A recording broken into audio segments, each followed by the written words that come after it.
Hello, my name is the Artsy sister, and today we're reading Saturnastra Chalon. This is the final chapter, so there's only 3 pages left, so let's just jump right into it. The Draconian turned around and he saw little Wendigo, and straining his memory a little, he said, "Ah, yes, you're one of those little recorders, and you did not exist during my time, for there was no need, and we each knew what the other was expected to do, and we acted accordingly." "And we can't all be tools," said Wendigo, pouting.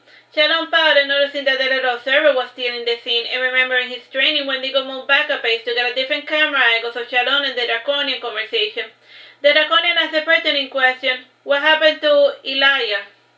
Elijah was the ancient name that the Draconians used for planet Earth, and in answer to his inquiry, Chalon said with his mind, "It's gone." "Because of the meteor?" asked the Draconian. "Nope. The Earth has historically been able to handle a lot of abuse, and it even survived more or less in one piece when the moon was shot at the planet at the speed of light," explained Chalon. "How? Why?" asked the Draconian, genuinely curious. "As a result of this little story, the exterior changed, and it showed the moon crashing into the planet." "It is a long story, and it is close to bedtime, and I don't want to spend my entire week telling you the entire history of our people," said Chalon. "Did what I did at least help?" asked the Draconian. "Who knows? Those things no longer exist, so there's not an easy answer to your question," said Chalon. "As far as the universe is concerned, you're a mad Draconian who killed off the dinosaurs." "Huh, I see, and that is most unfortunate," said the Draconian. And Chalon, reaching into his sleeve, he brought out a bone, and he asked, "Is this you?" The Draconian looked at the fossil over the top, and he said thoughtfully, "If I were to hand you a human skull, would your ghost be able to recognize itself?" "Yes," said Chalon. "People can easily recognize all the clothing they have ever worn." "I do not know what I'm supposed to do," said the Draconian. "Whatever comes naturally to you," said Chalon, "though I must warn you, if you try to drop a meteor into this new world, it is not going to work."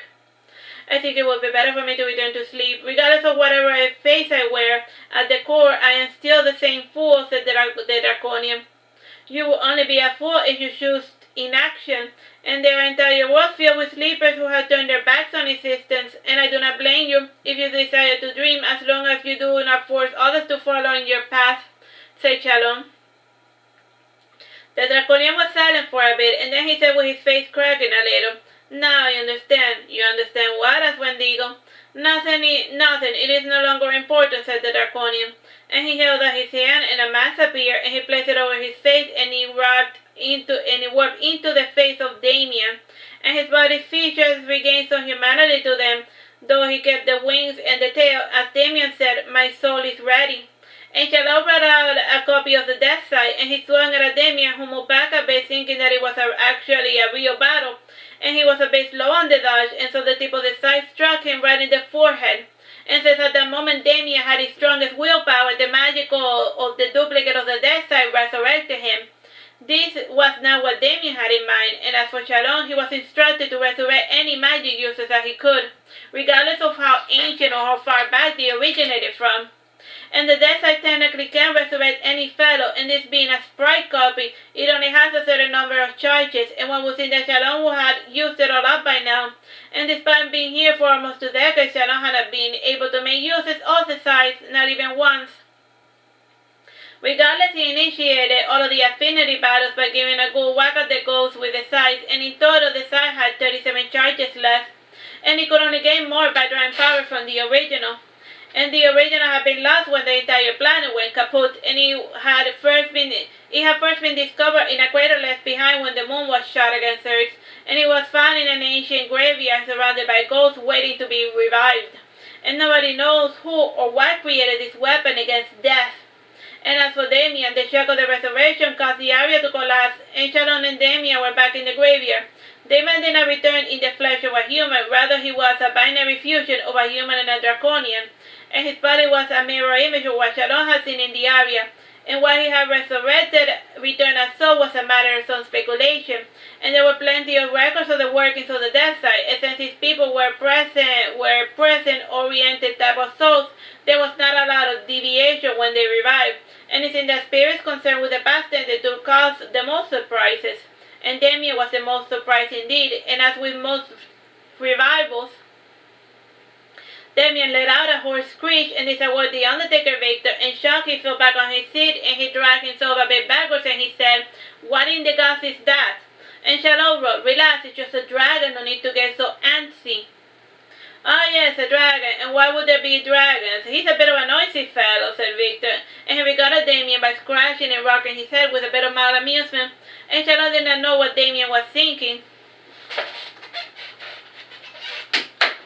And so he smacked it in the head with his board, and it naturally knocked Damien out, and he sent a message to the Draconians down in the equator, and they were in a different continent altogether, so they despised the winter.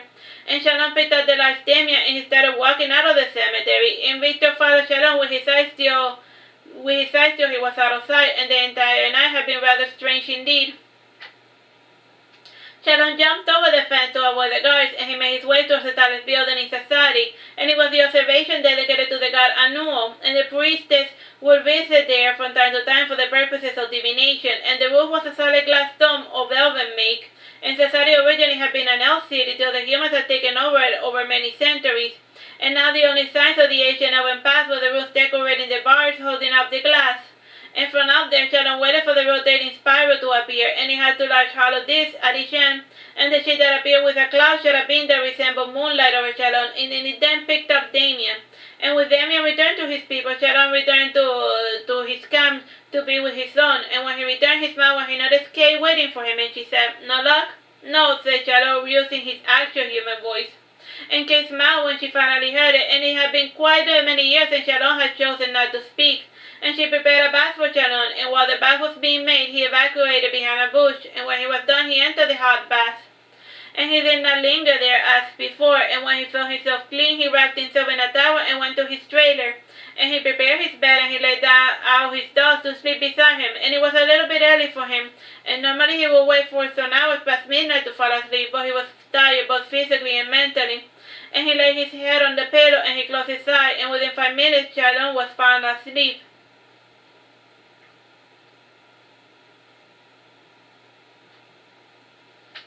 Alright, so that's the end of Chalon. It's an entire book that took place within a single day, starting when he wakes up and ending when he went to sleep.